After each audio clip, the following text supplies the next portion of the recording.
Fundur settur í bæjarstjórn Sveitarfélagsins Hornafjarðar þann 15. apríl 2021 og þetta fundur númer 284.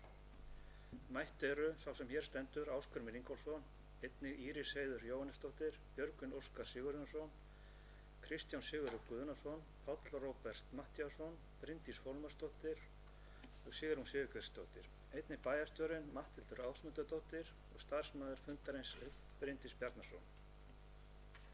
Fyrir fundinum liggja 28 mál, þar af 4 fundargerðir bæjarráðs, síðasta fundargerð bæjarstjórnar til kynningar og í lokin skýrsla bæjarstjóra. Og okkur ekki til setunar boðið og orðið laust fundargerð bæjarráðs 984. Sigrún, gjörðu svo vel.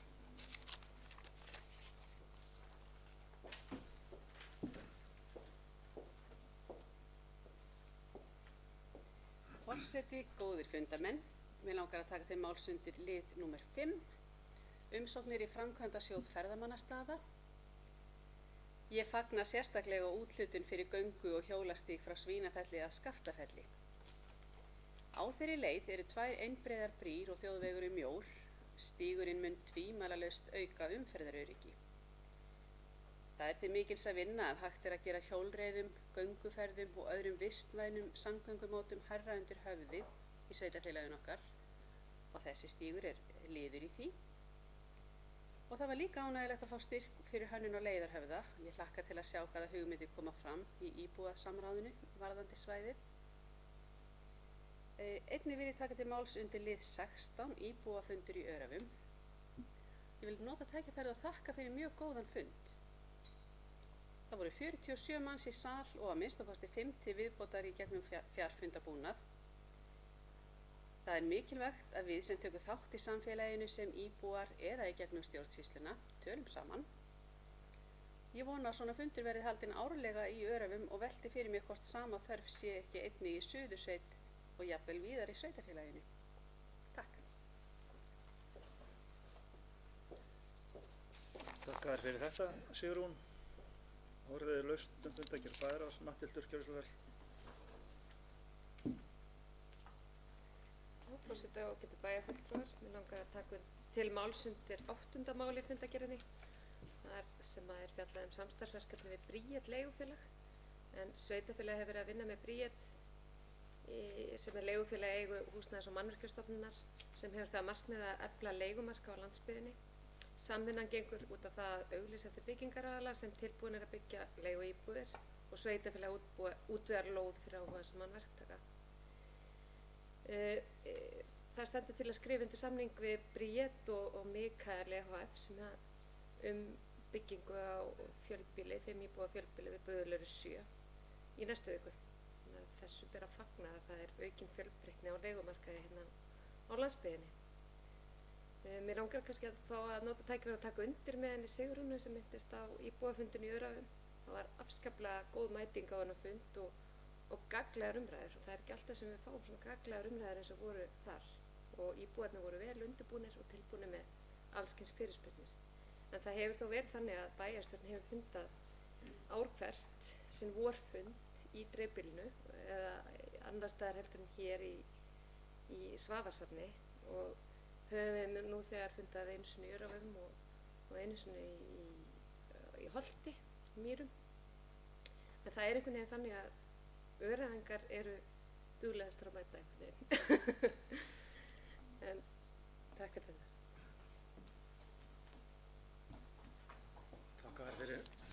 Takk fyrir þetta, Matthildur.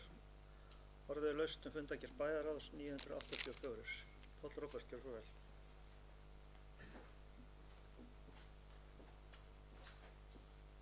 Forseti og ágætu bæjarfulltrúar.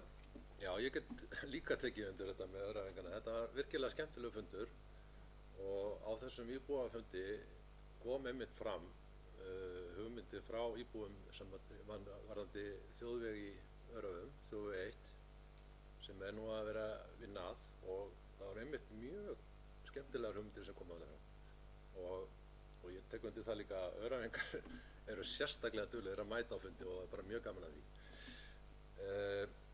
það sem ég ætla að ræða undir þessari fundargerð mál nr. 7, það kom þarna ábending frá íbúa sem hafði verið að sækja um lóð, sem var að gera aðeins athugasemdir við úthlutunarregluna hjá okkur og við ræddum þetta nú þarna aðeins í bæjarráði og samþykktum að við þurftum kannski að skoða þetta eitthvað aðeins, vegna þess að það hefur verið svolítið ábyrgandi að þegar að menn eru að slást um lóðir, þá mæta menn með mann og annan og fleiri á staðinn og þegar að vera að draga út sko hver fær lóðina, og þó að við vitum öll að margir af þeim ekkert að fara að byggja, þannig að það þarf einhvern veginn að setja varnagla í þessar úthlutunarreglur að því leyti að menn get ekki svona kannski tryggt sér lóðir ef að það er lítið framboð eða eitthvað sérstaklega góð lóð. Þannig að við þurfum að skoða þetta og ég hvet félaga minni bæjarráði að taka þetta upp aftur.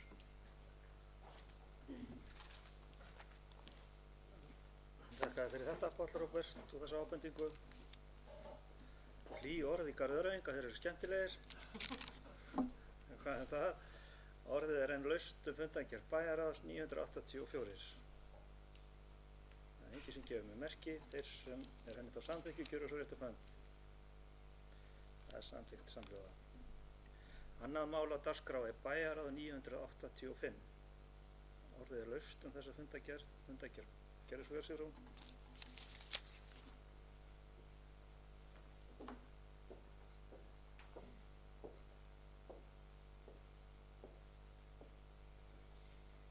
Forseti og góðir fundarmenn. Mig langar að taka til máls undir lið 4 endurbætur í Hofgarði. Í lið 1 sem er fundargerð fræðslu- og tómstundarnefndar. Það stendur til að fara í endurbætur á Hofgarði, taka salernin í gegn og gera innangegn milli skóla og leikskóla. Það á eftir að koma sér vel í starfinu. Auðvelda samstarf milli skólastiga og efla öryggi.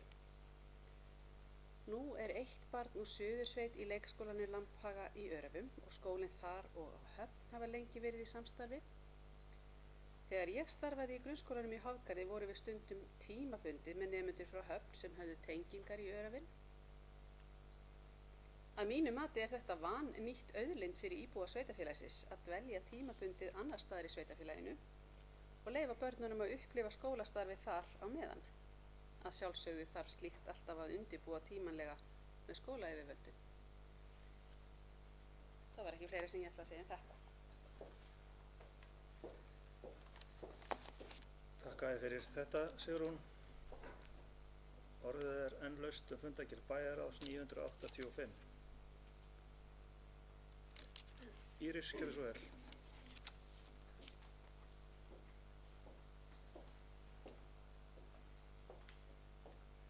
Forseti, góði fundarmenn, mér langaði bara aðeins að halda áfram með þetta mál með Hofgarð, en á fundum okkar undanfarið þá hefur það verið vilji okkar að auka og efla samstarf grunnskólans hér á Höfn og í Hofgarði, og við munum festa það í skóla námskránni og það er bara ennþá verið að vinna í hvernig það verður gert, en viljinn er fyrir hendi.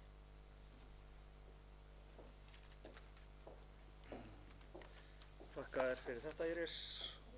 Orðið er laust 985. Það er enginn sem gefur mér merki, þeir sem er þá henni samþykki gjöru svo rétt upp hönd. Hún er samþykkt samhljóða. Þriðja mál er bæjarráð Hornafjarðar 986. Orðið er laust þessa fundargerð. Bryndís, gerðu svo vel.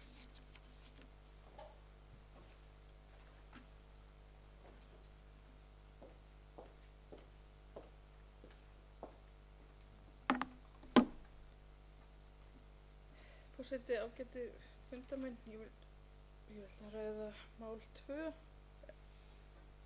í þessari fundargerð bæjarráðs sem er liður 6 Miklagarður. Ég hef nú áður talað Miklagarð. En verið er að byggja Miklagarð upp sem sýningarhúsnæði og mér sýnist á undirskjölum að sé að fara að vinna að sýningu í húsið. Það er lítið mál Nei, það er ekki lítið mál fyrir ekki að setja upp sýningu sem á að endurspegla og draga fram sérstöðu svæðisins. Hvað ætlum við að draga fram af okkar sérstöðu? Er það líf barna á mýrum sem voru senda á milli bæja til að fá eitt og annað lána og þurft að syndríða jökulár? Er það eldsmiðurinn, uppfinningamaðurinn Skarphéðinn á Vakkstöðum, Víðförli og dverghægimaðurinn Eymundur í Hjarðarnesi, framkvæmdamaðurinn Þórhallur Dan, byggðasaga húsa á Höfn og annarra, flutningar í loft og legi frá Saltöð og Fagradalsmýri, útræði Lóni, Vatnahesturinn og svo má lengi telja. Við eigum óbáslega mikið á ósagðri sögu. Því verður að vanda undirbúning sýningar svo að saga svæðisins með sinni sérstöðu verið ljóslifandi fyrir þá sem sýninguna sækja, vanda á valið á sýningarhönnuði og líta til þess að sýningarhönnuður eigi ekki sýninguna, það er höfundaréttin, því ef að sýningarhönnuðurinn á sýninguna væri bara dýrt og erfitt að halda henni við. Það er mjög einfalt að setja upp sýningu þar sem að gripum er einfallega að ræða upp og þeir merktir. Svoleiðis sýningar eru því meira allt og algengar á landið, algjörlega metnaðarlausar. Því þarf, eins og ég sagði áður, að vanda sig og fá til sín fólk sem hefur einlegan áhuga á sögu svæðisins, starfsmenn safnamála verða að taka þátt í uppbyggingu opnum huga og áhuga, því annars næst ekki áhuga. Við hljótum að vilja sjá metnaðarfulla sýningu sem gerir svæðið að áfangastað.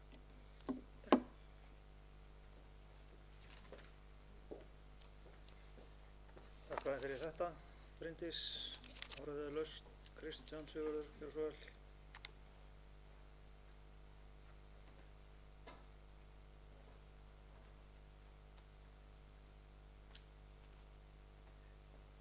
Forseti, fundarinn. Mér langar aðeins að koma bara inn í þessu umræðu sem að Bryndís byrjaði hérna með Miklagarð. Ég er algjörlega sammálinni. Einmitt svona sýningar sem að eru einhverjar staðlaða sýningar með einhverjum gripum sem að, eins og hún segir, er út um allt. Þess vegna höfum við ákveðið það í atvinnu- og menningarmálanefnd og við höfum talað um það að við ætlum einmitt að reyna að vanda okkur. Við ætlum að reyna að hafa þetta lifandi, sýningar, breytilegar og einmitt að þegar að lengra verður haldið með vinnuna að leyfa íbúum líka að fylgjast með og jafnvel að koma með hugmyndir og annað og koma inn í sýna þeim hvað er í gangi varðandi hönnunarferli og annað. Þannig að bara tek heils hugar undir þessi orð, Bryndís.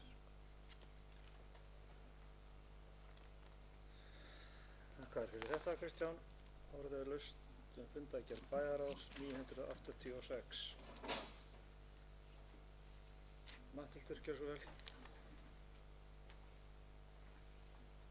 Forseti og bæjarfulltrúar. Mig langaði að taka til máls undir 7. máli, það varðar Hrollustöy undir þessari fundargerð, en nú hefur verið samið við verktaka Þingvað EHF framkvæmdir í Hrollustöðum. Þetta er gott verkefni þar sem sveitarfélagið mun breyta skólahluta húsnæðisins af Hrollustöðum í 5 íbúðir sem settar verða í almenna útleigu.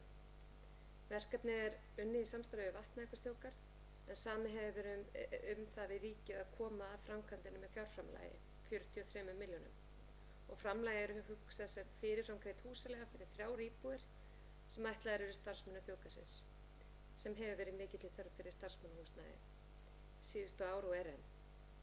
2 íbúðir verða því lausar til útleigu fyrir íbúa í Suðursveit og fyrir COVID kannaði sveitarfélagið þörf fyrir leiguhúsnæði hjá fyrirtækjum sem eru í ferðaþjónustu í Suðursveit sem sýndi fram á að það var greinilega þörf fyrir leiguíbúðir í Suðursveit. Sú þörf mun verða til staðar þegar ferðaþjónustan kemst á skrið aftur. Áætlað er að framkvæmdum ljúki í desember á þessu ári og þetta verkefni er lýsandi dæmi um það hvernig þjóðgarðurinn og sveitarfélagið geta í sameiningu unnið að markmiðum þjóðgarðsins sem er meðal annars að efla byggð í nágrenni þjóðgarðs.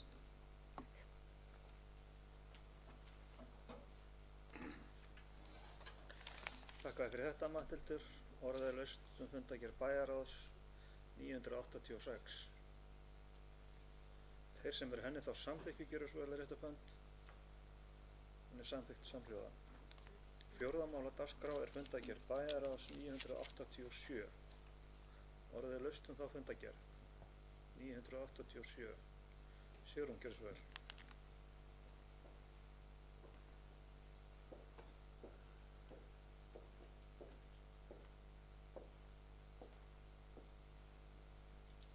Forseti, góðir fundarmenn.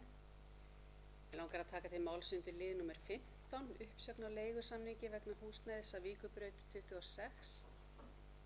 Það kom mér í opna skjöldu þegar nýr rekstraraðili hugðist gera þessar breytingar að spara í rekstri heimilisins sem hefur gengið undir nafninu Mjallhvít. En við höfum auðvitað öll skilning á nauðsyn þess að spara í rekstrinum því að ástæðan fyrir því að sveitarfélagið sagði upp samningnum rekstur hjúkrunarheimilisins var að það reyndist ekki mögulegt að ná endum saman. En við viljum auðvitað öll verja hagsmuni elstu íbúan okkar, þeirra sem byggðu upp samfélagi sem við búum í. Og þess vegna var strax farið í að ræða mögulega lausnir, leita að bestu niðurstöðunni fyrir þá sem nýta þessa þjónustu. Og ég vona að samningurinn sem gerði var dugi til þess að íbúarnir geti áfram upplifað öryggi og geti síðan flutt á nýja hjúkrunarheimilið þegar það verður tilbúið.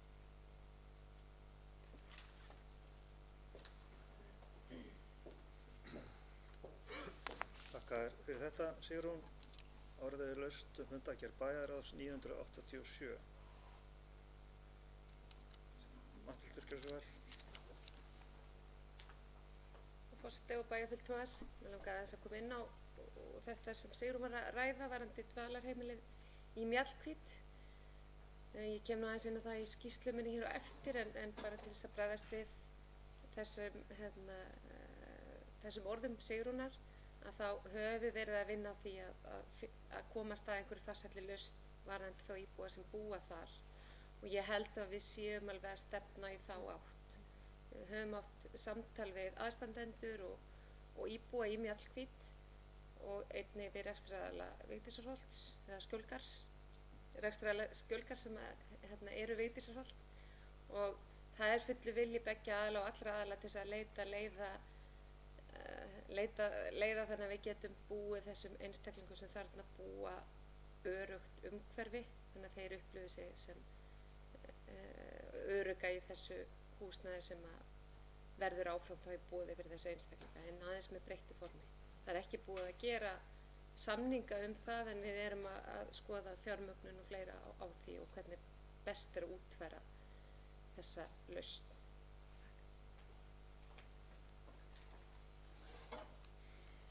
Þakka þér fyrir þetta, Matthildur. Orðið er laust fundargerð bæjarráðs 987. Það er enginn sem gefur mér merki, þeir sem er það henni samþykki gjöru svo rétt upp hönd.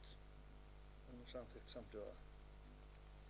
Hér er til umræðu fundargerð bæjarstjórnar frá númer 283. Er eitthvað sem vill taka til máls undir þeirri fundargerð? Það er ekki. Þá förum við í almenn mál. Fyrsta mál á dagskrá er ársreikningur sveitarfélagsins. Matthildur, gjörðu svo vel. Takk fyrir, forseti og bæjarfulltrúar. Í dag eru hér lögð fram drög að ársreikning fyrir árið 2020 en árið hefur jú verið öðruvísi en öll önnur og af ástæðu sem við þekkjum jú öll. Sveitarfélagið Hornafjörður hefur haft töluverðar tekjur af ferðaþjónustunni undanfarin ár en þegar skrúaðist fyrir ferðamannastrauminn á síðasta ári vorum við í mikilli óvissu hver áhrifin yrðu á rekstur sveitarfélagsins. Þannig að helstu niðurstöður rekstrarins eru eftirfarandi að rekstrarniðurstaða fyrir A og B hluta var jákvæð 125 milljónir króna og niðurstaða A hluta var jákvæð 57 milljónir króna. Eigið fé í árslok 2020 nam 5.359 milljónir króna samkvæmt efnahagsreikningi fyrir A og B hluta en 4.714 milljónir króna fyrir A hluta. Veltufé frá rekstri A og B hluta var 406 milljónir króna en 241 milljón króna í A hluta. Og eiginfjárhlutfall A og B hluta í árslok nam 75,9% og 81,8% í A hluta. Og veltufjárhlutfall var því 0,72 í A og B hluta og 0,99 í A hluta. Skuldir og skuldbindingar A og B hluta námu 1700 milljónir króna í árslok 2020 en 1051 milljón króna fyrir A hluta.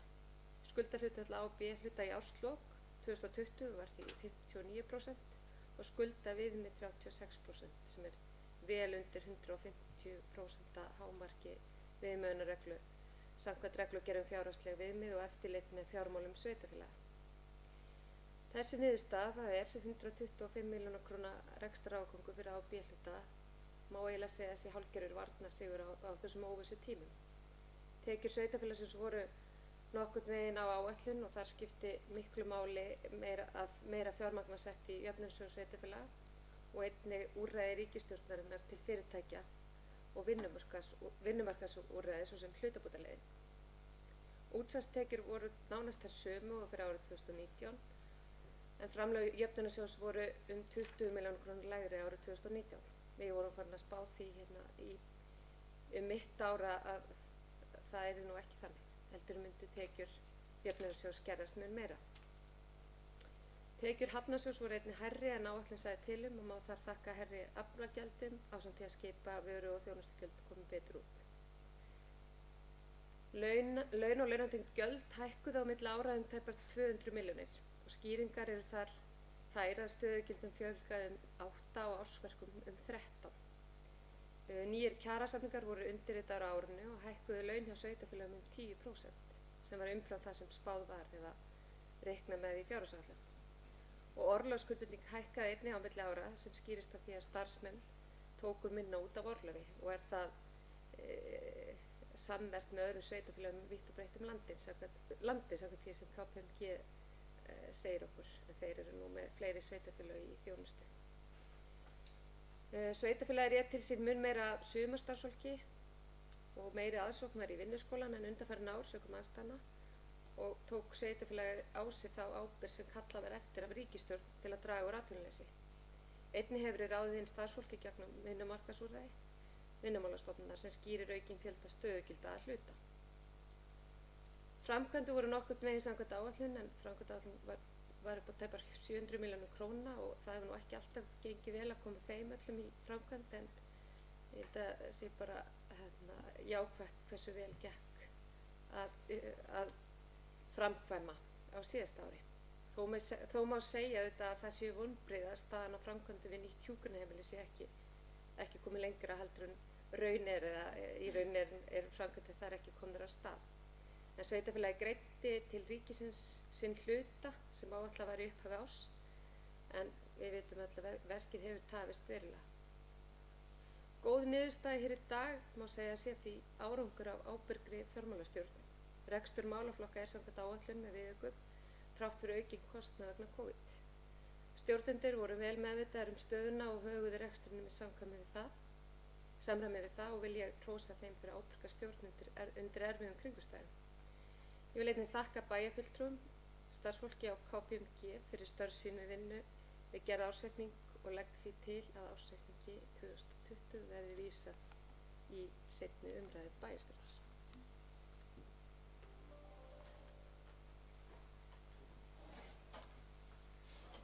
Þakka þér fyrir þetta, Matthildur.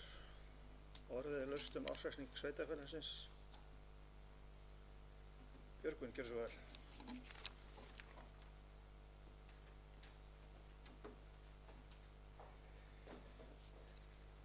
Forseti, góðir bæjarfulltrúar.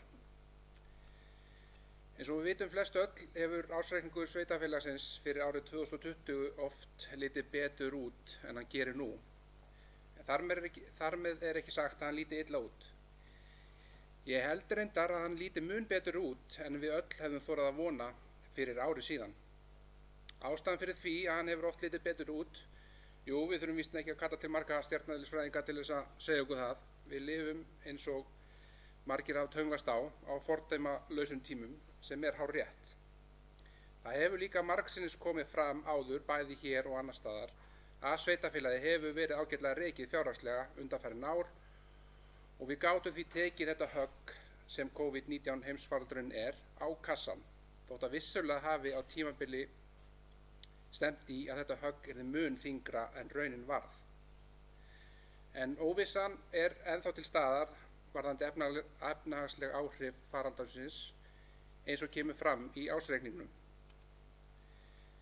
Matthildur bæjarstjóri fór yfir helstu tölurnar úr ársreikningnum hér áðan og þarf að endurtaka þær.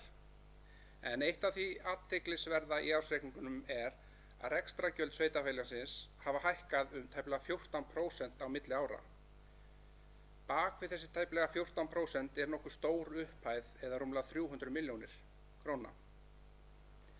En þess líka vert að geta að sirka 2/3 hlutar þessarar hækkunar er tilkomin vegna launahækkana og nýrra kjarasamninga og er því nokkuð stór stökk að ræða á milli ára.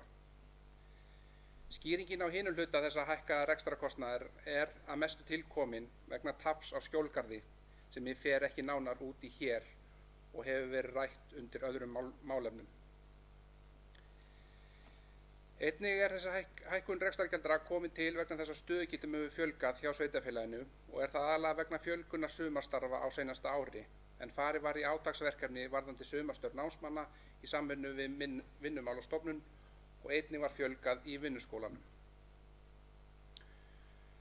Þess má geta að það kom til dæmis fram á fundi bæjarráðs 22. september síðastliðinn að tekjur frá jöfnunarsjóði höfðu lækkað og rekstrarniðurstaða stefndi í að vera 78,5 milljónir en endaði í 125 milljónum eins og kom fram í máli Matthildar hérna áðan. En heilt yfir held ég að við getum verið nokkuð sátt við niðurstöðu seinasta árs miðað við hvað í stefndi á köflum og getum við því horft bjartsýn fram veginn. Ég vil koma fram þökkum til stjórnanda hjá sveitarfélaginu sem, eins og Matthildur sagði áðan, voru vel meðvitaðir stöðuna sem var uppi og höguðu rekstrinum í samræmi við það. Að lokum vil ég þakka starfsfólki og endurskoðendum KPMG kærlega fyrir góða og vandaða vinnu í tengslum við ársreikning sveitarfélagsins 2020. Takk fyrir.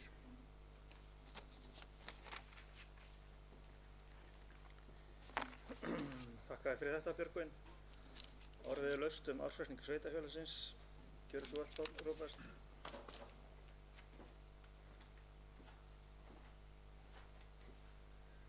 Forseti og ágætu bæjarfulltrúar.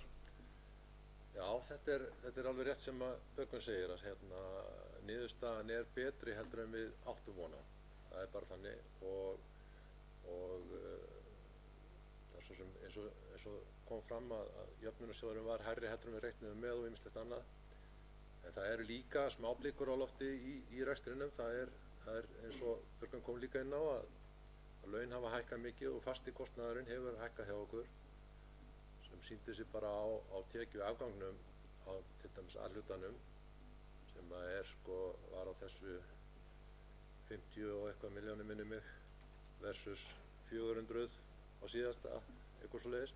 Það skiptir kannski ekki öllu máli en máli er það að fasti kostnaðurinn er að hækka, tekjurnar hafa aðeins dregið saman en minna en við héldum en svo höfum við líka þurft að taka lán til þess að halda upp í verkefnastöðu og það er alveg viðbúið að við þurfum að gera það á þessu ári líka. Þannig að en ég er alls ekki að segja að staðan sé slæm. Hún hefði getað orðið miklu verri í þessu árferði en það eru svona kannski smá blikur á lofti sem við þurfum að hafa augun á. Takk fyrir.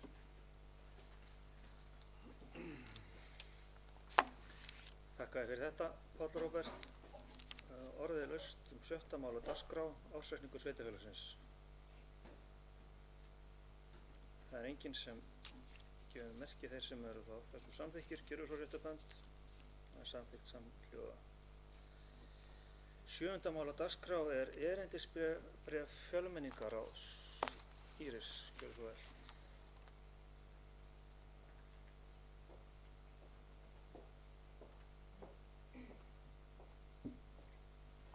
Forseti, góðu fundarmenn.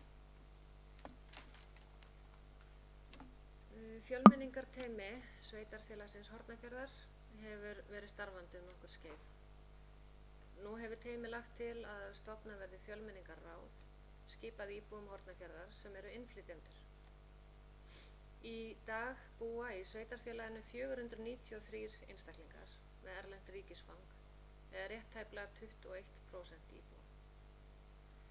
Frá því í ársbyrjun 2018 hefur starfað hjá sveitarfélaginu verkefnisstjóri fjölmenningarmála í 50% starfshlutfalli. Lögð hefur verið áhersla á að bæta aðgengi að upplýsingum, veita sérhæfða einstaklingsráðgjöf, auka tækifæri til gagnkvæmrar aðlögunar og koma á samvinnu við stofnanir og félagasamtök sem koma að málefnum innflytjenda. Nú er þegar komið reynsla á vinnu í málaflokknum og telur fjölmenningarteymi mikilvægt að næstu skref muni snúa í auknara mæli að valdeflingu og réttindum erlendra íbúa við fjölbreytileika, jafnrétti, samskipti og þátttöku að leiðarljósi. Við teljum íbúa af erlendum uppruna sjálfa vera best til þess fallna að ákveða hvert skuli stefna í málaflokknum, en til þess þarf að skapa vettvang sem gefur þeim rödd og sess innan stjórnsýslunar. Nokkuð hefur borið á því að önnur sveitarfélög hafi leitað til sveitarfélagsins Hornafjarðar eftir áleggingum innan málaflokksins og eru við því í góðri stöðu til að sýna gott fordæmi og komast í flokk með þeim sveitarfélögum sem teljast leiðandi innan málaflokksins. Meginhlutverk fjölmenningarráðs er að móta stefnu í fjölmenningarmálum sveitarfélagsins. Ráðið skal stuðla að hvers konar upplýsingagjöf og samstarfi sveitarfélagsins við íbúa af erlendum uppruna, vinna að stefnumótun og gera tillögur sem varða verksvið þess. Meginmarkmið ráðsins er að koma málefnum innflytjenda í sveitarfélaginu á framfæri, skapa vettvang til samskipta og stuðla að fjölmenningarlegu samfélagi. Ég legg til að bæjarstjórn samþykki erindisbréf fjölmenningarráðs.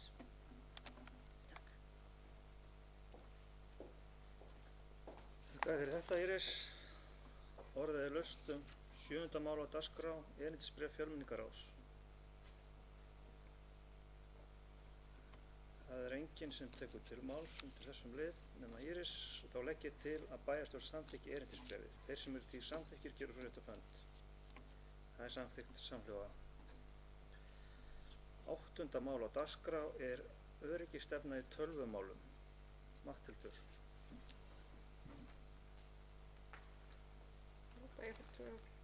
Forseti. Ég legg hér fram nýja upplýsinga- og öryggisstefnu fram til samþykktar, en stefnan á að tryggja að starfsemi sveitarfélagsins Hornafjarðar sé aldrei í hættu og í henni er tilgreint hlutverk og ábyrgð fyrir ýmsum atriðum í daglegu starfi sveitarfélagsins. Stefnan á einnig að koma á stöðlugum verkferlum til að hjálpa til við ofangreind atriði. Upplýsinga- og öryggisstefnunni er ætlað að tryggja að farið sé að lögum, þar með talið lögum nr. 20/2018 persónuvernd og vinnslu persónuupplýsinga. Þetta er í fyrsta sinn sem stefna sem þessi er lögð fram hér til samþykktar og leggja því til að bæjarstjórn samþykkja hana.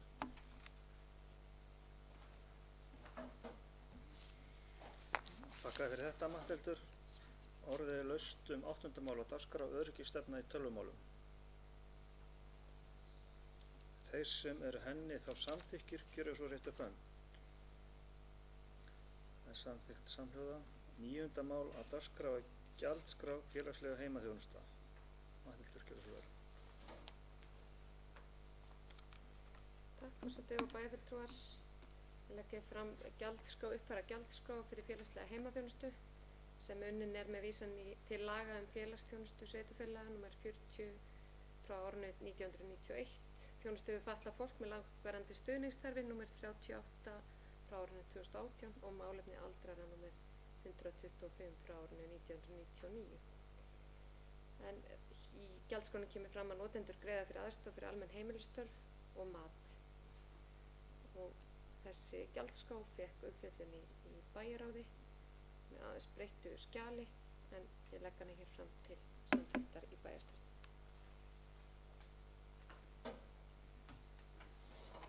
Þakka fyrir þetta, Matthildur.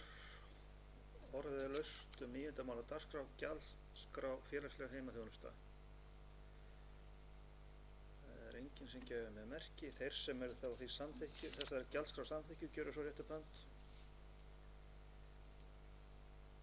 Samþykkt samhljóða. 10. mál á dagskrá er reglur félagslegt leiguhúsnæði og íbúðir fyrir aldraða.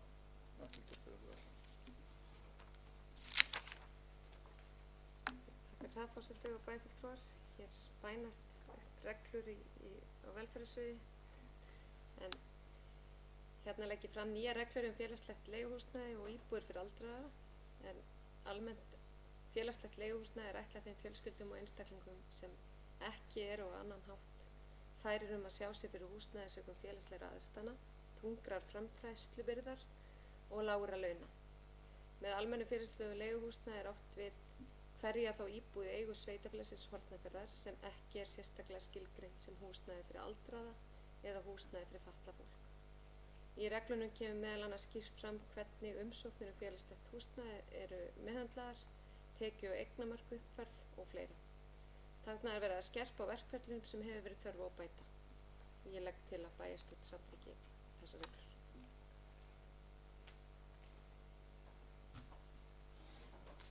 Orðið er laust 10. mál á dagskrá, reglur félagslegt leiguhúsnæði og íbúðir fyrir aldraða.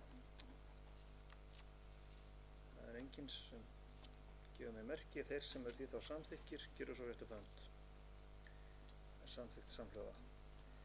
11. mál á dagskrá er urðunarstaður grænt bókhald. Starfsmenn sveitafélagsins og KPMG hafa tekið saman grænt bókhald fyrir urðunarstaðinn Firði í Lóni. Samtals voru urðuð 1.884,65 kg á úrgangi á urðunarstaðnum í Lóni árið 2020. Urðaður úrgangur dróst saman.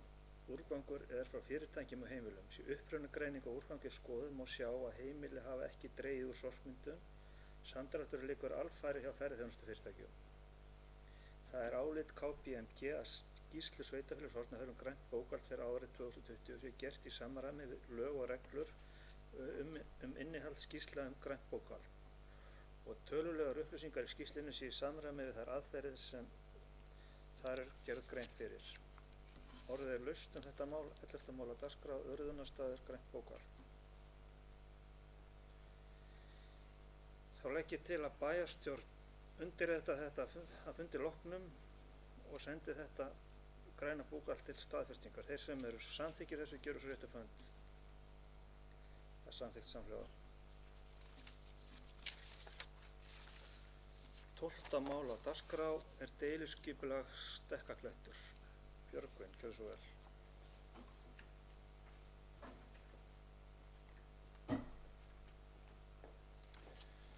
Forseti, góðir fundarmenn. Markmið deiliskipulagsins er að framfylgja markmiðum aðalskipulags eflingu byggðar, styrkja og auka fjölbreytileika atvinnu og menningarlífs í sveitarfélaginu. Gera listsköpun sýnilega, styrkja og efla menningu, sköpun og tjáskipti og hlúa að menningararfi samfélagsins. Einnig að búa starfsemi á staðnum fastan ramma í samræmi við áætlanir og markmið sem fram koma í tillögu nýtingu á Stekkakletti. Ég legg til að bæjarstjórn samþykki deiliskipulagstillöguna og vísi henni í lögformlegt ferli. Með þeirri forsendu allar meginforsendu deiliskipulagsins liggja fyrir í aðalskipulagi er fallið frá kröfu lýsingu. Takk fyrir. Takk fyrir þetta, Björgvin. Orðið er laust 12. mál á dagskrá, deiliskipulagstillaga Stekkaklettur. Páll Róbert, gjörðu svo vel.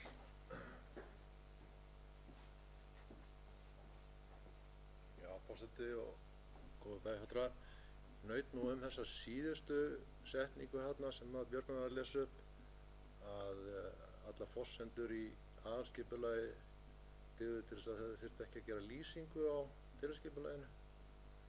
Er þetta rétt?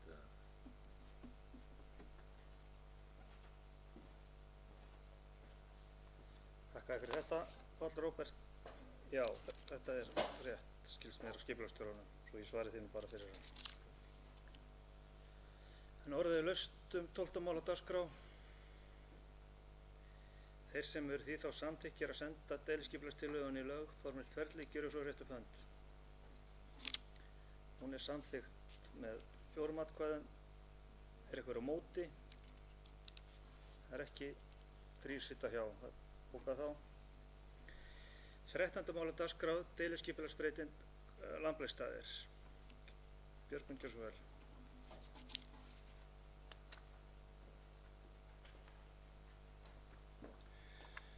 Forseti, góðir bæjarfulltrúar.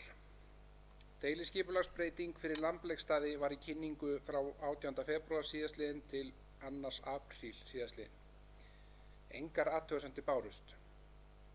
Markmið með gerð breytingar á deiliskipulagi fyrir Lambleiksstaði er að efla byggð og styrkja atvinnulíf. Ferðaþjónusta hefur lengi verið á Lambleiksstöðum og með þess gerð þessarar breytingar er rekstrargrundvöllur styrktur, skipulagssvæði stækkað og skipt í byggingarreiti A til D, hver með sína húsaþyrpingu. Breytingin á deiliskipulaginu tekur til frekari uppbyggingar á gistiaðstöðu og nýbygginga fyrir ferðaþjónustu. Ég legg til að bæjarstjórn samþykki deiliskipulagsbreytinguna og vísi henni í lögformlegt ferli. Takk fyrir.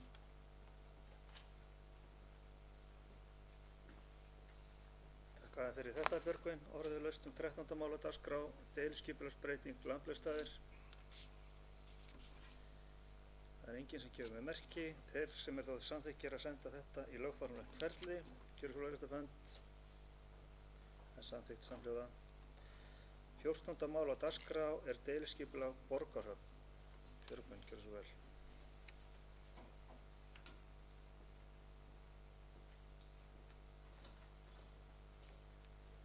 Forseti, góðir bæjarfulltrúar. Er að ræða tillögu að nýju deiliskipulagi fyrir Borgarhöfn. Meginmarkmið með deiliskipulaginu er að skilgreina tjaldsvæði, byggingarreit fyrir smáhýsi og lóðir og byggingarreiti fyrir frístundahús. Áform landeiganda er að efla ferðaþjónustu á svæðinu og bjóða upp á möguleika til gistingar og afleita þjónustu. Ég legg til að bæjarstjórn samþykki deiliskipulagstillöguna og vísi henni í lögformlegt ferli. Takk fyrir.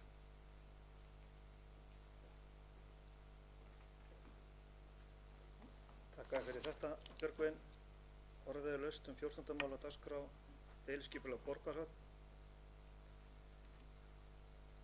Það enginn sem gefur með merki þar. Þeir sem því samþykkir að senda þetta áfram í lögformlegt ferli, gjöru svo rétta bönd. Það samþykkt samhljóða. 15. mál á dagskrá er óveruleg breyting á deiliskipulagi Jökulsárlón á Breiðamerkursandi. Gjörðu svo vel, Björgvin. Forseti, góðir fundarmenn. Er að ræða óverulega breytingu á deiliskipulagi Jökulsárlóns á Breiðamerkursandi, þar sem lega Prestbakkalínu samræmist ekki legu í aðalskipulagi. Sótt hefur verið framkvæmdarleyfi vegna færslu línunnar, enda er ysta mastrið nú aðeins 7,5 metra frá sjávarbakkanum. Leitað var umsagna Vegagerðarinnar, Umhverfisstofnunar og Minjastofnunar sem ger ekki athugasemdir við færsluna. Umsögn hefur ekki borist frá Vatnajökulsþjóðgarði.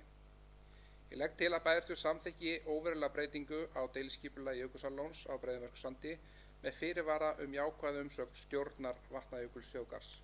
Takk fyrir.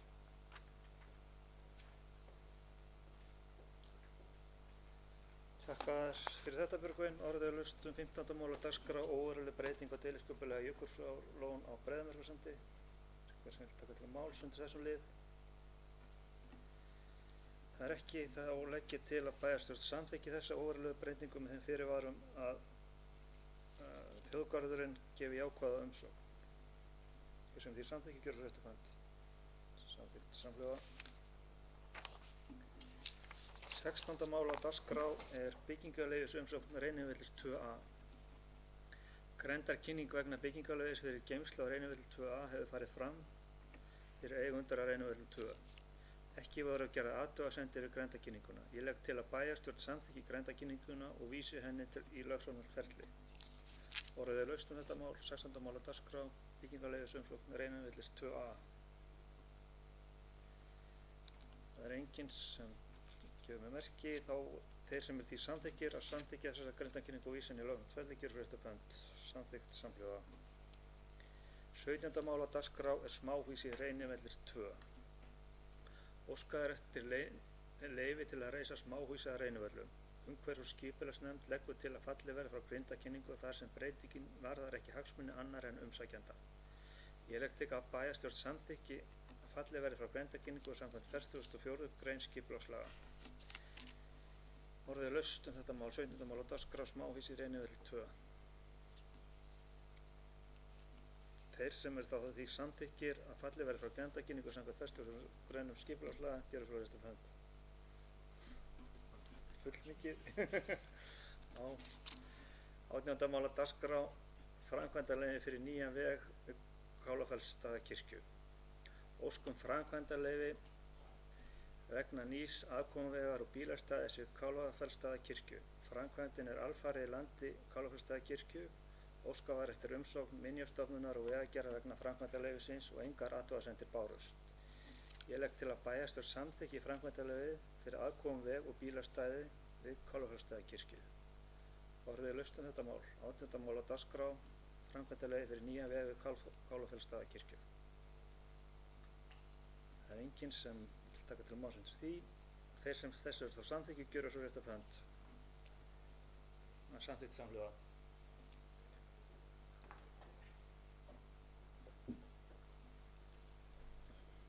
19. mál á dagskrá, framkvæmdaleyfi færsla á Prestbakkalínu Breiðamerkursandi. Óskað hefur verið eftir framkvæmdaleyfi vegna færslu á Prestbakkalínu á Breiðamerkursandi. Nauðsynlegt er að færa línuna vegna landrofs en mjög stutt er nú frá línu út í sjó eða 7 metrar. Leitað var umsagna Vegagerðarinnar, Umhverfisstofnunar og Minjastofnunar sem ger ekki athugasemd við færsluna. Umsögn hefur ekki borist frá Vatnajökulsþjóðgarði. Fyrirhuguð framkvæmd er í samræmi við aðalskipulag og í samræmi við landnotkun og byggðamynstur og þéttleika byggðar. Ég legg til að bæjarstjórn samþykki framkvæmdaleyfi með fyrirvara að stjórn þjóðgarðsins veiti jákvæða umsókn. Orðið laust þetta mál, 19. mál á dagskrá, framkvæmdaleyfi færsla Prestbakkalínu. Gjörðu svo vel, Páll Róbert.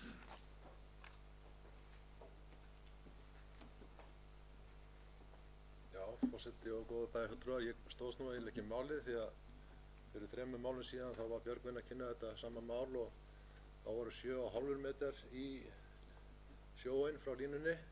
Nú er það komin niður í 7 metra, þannig að ég held að við ættum að hvetja Vegagerðina til þess að og Landsvirkjun til þess að drífa þetta af. Það var ekki annað.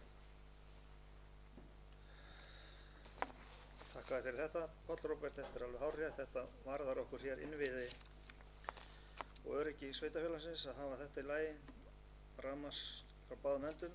En hvað er það? Orðið laust framkvæmdaleyfi vegna færslu á Prestbakkalínu Breiðamerkursandi. Þeir sem er því þá samþykkja framkvæmdaleyfi með fyrirvarum að stjórn þjóðgarðsins veiti jákvæða umsókn gjörir svo vel rétt af hönd.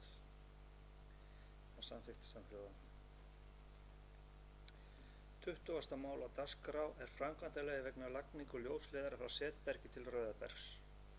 Orkufjarskipti óska eftir framkvæmdaleyfi til að leggja ljósleiðara frá tengistað Rarik í landi Setbergs og tengjast við gatnamóta á vegi nr. 1 og 986 að Rauðabergi. Áætlað er að framkvæmdatíminn er sumarið 2021. Ástæðan framkvæmdarinnar er að áframhaldandi uppbygging ljósleiðarakerfis orkufjarskipta milli tengivirkja til að stýra raforkukerfi landsmanna. Lagt er til að fallið verði frá grenndarkynningu þar sem fyrirhuguð framkvæmd er í samræmi við aðalskipulag og í samræmi við landnotkun, byggðamynstur og þéttleika byggðar. Ég legg til að bæjarstjórn samþykkja veita framkvæmdaleyfi samkvæmt 13. grein skipulagslaga og fallið verði frá grenndarkynningu samkvæmt 5. málsgrein 13. greinar skipulagslaga. Orðið laust þetta mál, 20. mál á dagskrá, framkvæmdaleyfi vegna lagningu ljósleiðara frá Setbergi til Rauðabergs. Þeir sem er þá þessir samþykki gjöra svo rétt af hönd. Samþykkt samhljóða. 21. mál á dagskrá er byggingarleyfis umsókn Akurnesgeymsla. Gerð grein fyrir að áformað er að byggja geymslu á Akurnesi. Er að ræða frístandandi kalda geymslu sem er staðsett á hlaðinu í Akurnesi austan við núverandi hlöðu og kartöflugeymslu. Ekki gert ráð fyrir að starfsfólki að staðaldri í geymslunni. Geymslunni er skipt upp í 3 jafnstór bil og hvert sig er með stórum innkeyrsludyrum og göngudyrum. Geymslan er stálgrindurhús og steypt með stöktum sökkli og klætt samlokueiningu. Skipulagsnefnd fjallaði málið árið 2019 og gerir ekki athugasemd framkvæmdina þar sem nú samræmis búrekstri sem er fyrir á Akurnesu og mælt er með að fallið verði frá grenndarkynningu þar sem langt er í næstu grend. Orðið laust þetta mál, 21. mál á dagskrá. Þeir sem er þessu samþykki gjöru svo þá rétt af hönd. Það er samþykkt samhljóða. Páll Róbert, þú varst ykkur hér.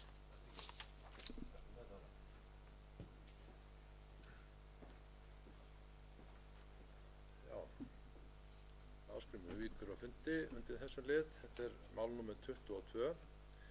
Mánabraut 6. Umsókn byggingaráform og byggingarleyfi. Hjalti Þór Vignisson sækir leyfi fyrir útisbreytingu á húsi við Mánabraut 6. Breytingi felst í byggingu 2 nýrra kvista. Ekkert deiliskipulag er á svæðinu.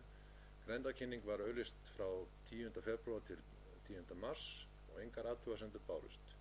Ég legg til að bæjarstjórn samþykki grenndarkynninguna, en orðið er laust.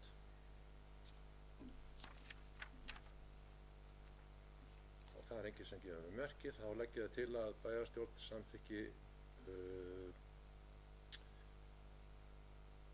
samþykki grenndarkynninguna sem auglýst var. Það er samþykkt með 7 atkvæðum. Takk fyrir. 6. Það er 6 fyrir ekki þið. Já, það er 1 frá. Og það ekki bjóða þær að koma aftur.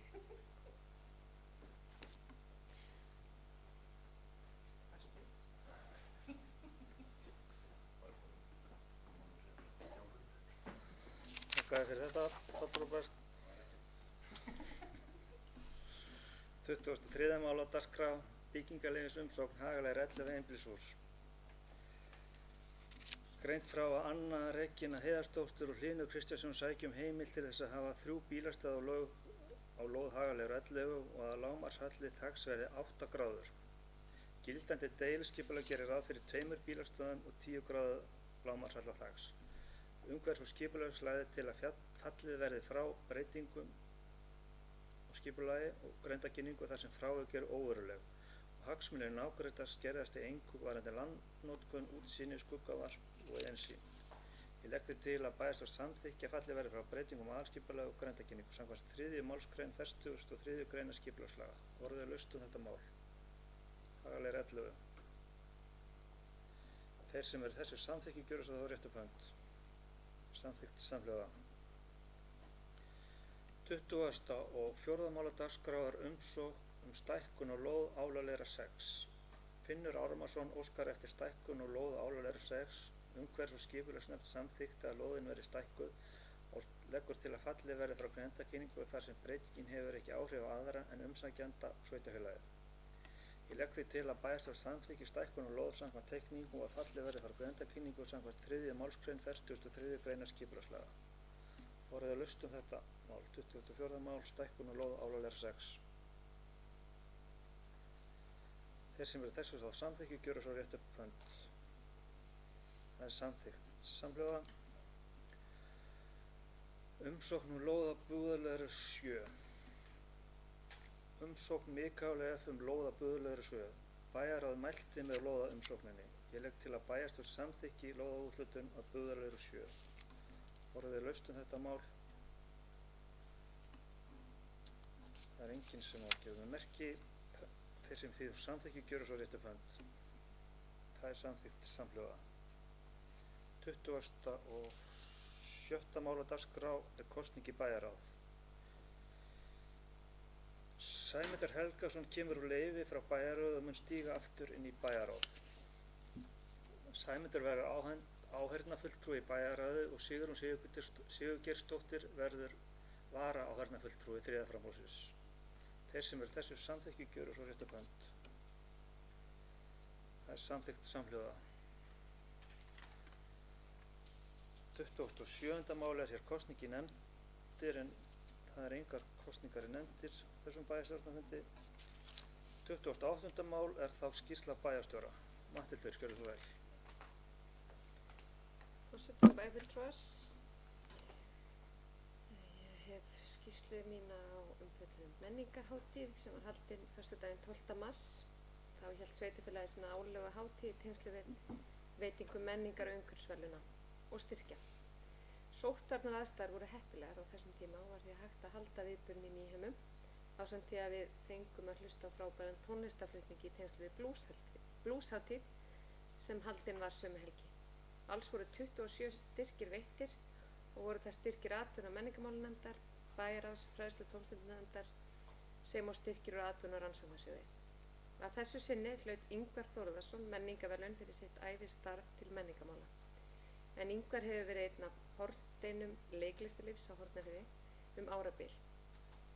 Þetta var fyrstu formlegi viðburðurinn sem sveitarfélagið stóð fyrir á þessu ári, þar sem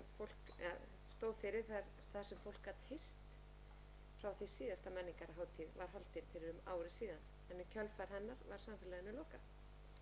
Það er því ánægjulegt að geta verið saman í persónu við þetta tilefni.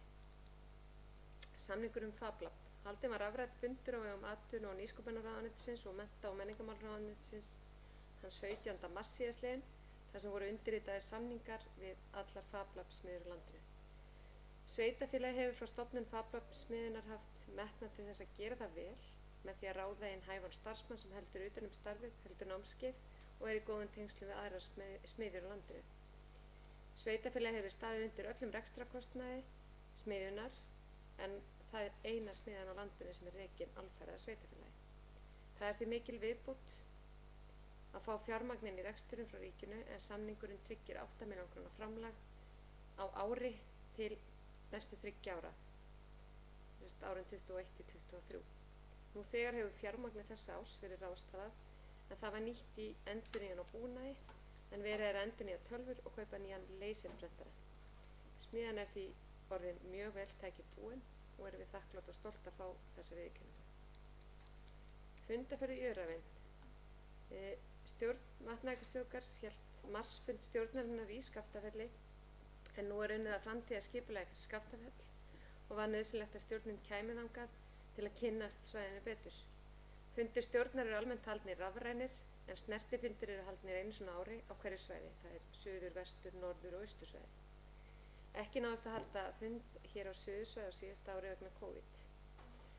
Samhliða stjórnarfundi kom svæðisráðinn á fund stjórnar til að fjalla framtíðarskipulag í Skaftafelli og önnur mál, svo sem stjórnarverndaráætlun fyrir Breiðamerkursand. Nú er umsagnarfrestur vegna hennar liðinn og svæðisráð hefur fjallað þær. Stjórnarverndaráætlun á þá eftir að fá umfjöllun hjá stjórn þjóðgarðsins og mun svæðisráð fá til sín uppfærða áætlun frá ráðgjöfum eftir leiðréttingar. Má því segja að vinnan sé alveg á lokametrunum og getur farið til samþykktar á ráðherra vonandi fyrir sumarið. Samhliða fundarferð Vatnajökulsþjóðgarðs var ákveðið að boða til íbúafundar í Öræfum til að ræða skipulagsmál, veglínur, áhættumat vegna berghlaups, göng- og hjólreiðastíg milli Svínafells og Skaftafells, skólamáli í Hófgarði og fleira.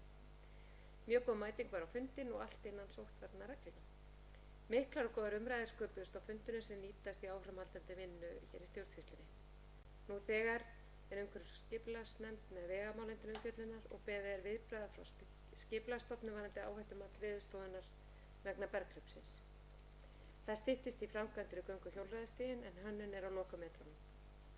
Það koma ábendingar varðandi nýju íbúabyggðin í Borgartúni, en girða á svæðið í sumar ásamt því að huga verður á gróðursetningu og fleira. Það er mikill hugur í Öræfingum, enda töluverð fjölgun íbúa og íbúasamsetning er að breytast, en börnum hefur fjölgað þær í leikskólanum á undanförnum árum, sem mun leiða til fjölgunar nemenda á grunnskólaaldri innan fárra ára. Aðeins öldrunarmál.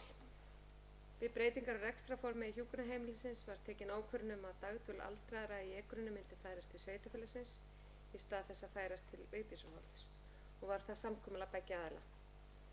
Við höfum unnið að því að undanfarnar vikur að koma rekstrinum þar inn í bókhald sveitarfélagsins og inn í skipulag félagsþjónustunnar. Það fyrir vel af stað enda starfsemin í föstum skorðum. Svo kom hér fram áðan þá hefur Vigdísarholt sagt upp leigusamningi við sveitarfélagið vegna leigu Víkurbrautar 26 sem hýsir dvalarheimilið Mjallhvít, þar sem rekstraraðilar áforma flutning íbúana yfir á hjúkrunarheimili.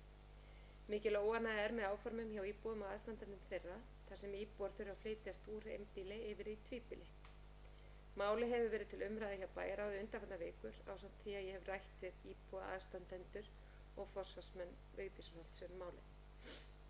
Nú stefnir í að málin séu að leysast í sátt við íbúa og aðstandendur án þess að til flutninga komi og mun það vera leyst með samstarfi félagsþjónustunnar og Skjólgarðs.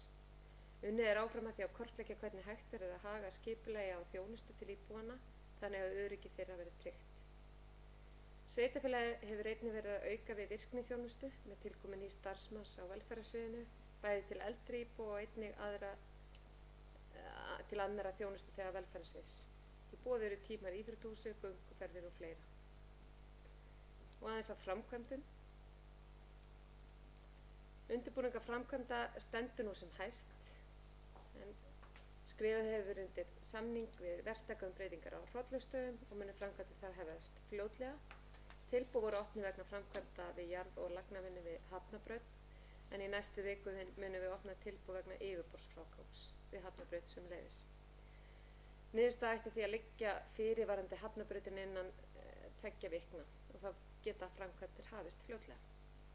Útboð vegna breytinga innanhúss í Sindrabæ er nú í auglýsingu og útboðsgögn vegna byggingu nýs hjúkrunarheimilis eru í lokayfirferð hjá Framkvæmdasýslu ríkisins. Hafin er vinna við hönnun og aðstöðu til líkamsræktar við Sundlaug Hafnar en áætlað er að byggingaframkvæmdir þar geti hafist snemma næsta ári. Hitaveituframkvæmdir standa nú yfir í þéttbýlinu og í dreifbýlinu eru þeim að mestu lokið svo sem, en fyrstu húsin þar eru nú tengd við hitaveitu. Það er í Nesjahverfi og nokkrum stöðum í dreifbýlinu. Aðeins af sóttvarnarreglum og COVID. En reglur sóttvarnir voru hertar verulega rétt fyrir páska. Sveitarfélagið þurfti þá á ný að loka íþróttahúsi og sundlaug fyrir almennar æfingar en íþróttafélagið mátti halda út skipulögum æfingum án snertingar fyrir meistaraflokka. Við lokuðum fyrir heimsóknir í Ráðhúsinu á ný og grunnskólinn fór fyrir í páskafrí en áætlað var. Að þessu sinni voru engin smit hér í sveitarfélaginu sem betur fer, en það er mikilvægt að fara í sér valla í kringu þessa veiru. Ég átti fund með almannavörnum á Suðurlandi í vikunni þar sem meðal annars var rætt fyrirkomulag bólusetninga. Fram til þessa hafa bólusetningar farið fram á heilsugæslunni en von er á fleiri bólusetningaskömmtum á næstunni og þarf mögulega að breyta fyrirkomulaginu í samstarfi við sveitarfélagið. Það er í skoðun en það er hagur allra sjálfsögðu að bólusetningar gangi sem hraðast fyrir sig. Í dag tók í gildi nýjar sóttvarnareglur og getum við nú opna Ráðhúsið, sundlaugina og börn geta æft íþróttir á ný. Vonandi munu bólusetningum fjölga hratt þannig að sveitarfélagið komist fyrr í eðlilegri skorður. Og nú hækkar sól hratt á lofti og lofthiti óðum að hækka eftir kuldakast undanfarnar viku. Farfuglarnir eru nú óðum að koma til okkar aftur enda sumardagurinn fyrst í næstu viku. Við vonum að sjálfsögðu að ferðasumarið verði gott og Íslendingar munu vera hér sýnilegir allt. Sumarið ásamt því erlendi ferðamenn komi hingað til lands þrátt fyrir þær takmarkanir sem í gildi eru. Í Eystrahorni sem kom út í dag er auglýst eftir sumarstarfsfólki hjá sveitarfélaginu en líkt og í fyrra munum við bjóða námsmönnum á framhalds- og háskólaaldri störf í samstarfi við Vinnumálastofnun. Stjórnendur munu skipuleggja verkefni eftir þörfum en í fyrra voru sumarstarfsmenn almennt ánægðir með þau verkefni sem í boði voru og skiluðu góðri vinnu til sveitarfélagsins. Fleira var það ekki.